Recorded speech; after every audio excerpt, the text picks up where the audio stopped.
मला ओळखलात का? मी आहे गाथा. मी तुम्हाला एक गोष्ट सांगणार आहे. त्या गोष्टीचे नाव आहे एक मोठा लाडू, एक छोटा लाडू.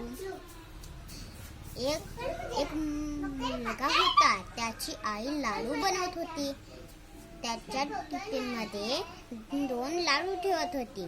एक मोठा लाडू, एक छोटा लाडू. तर मग त्याची आई टिफिन ठेवली. तर मग तो स्कूलमध्ये ते डब्बा घेऊन गेला. तर मग जेवायचा टाइम झाला दुपारमध्ये. तर मग तो आपला डब्बा खोलून पाहिला तर का तिथं 2च लाडू होते. पण एक मोठा होता, एक छोटा होता. त्याने सोचला की मी हा मोठा लाडू त्यांना देईन तर होय सगळ्यांना. मग छोटा लाडू दे तो कोणालाच नाही होईल. मग 2 एका आपल्याला बुद्धी लावला न छोटा लाडू आपण खाल्ला, मोठा लाडू त्यांना दिला. तर मग तो घरी जायची सुट्टी झाली.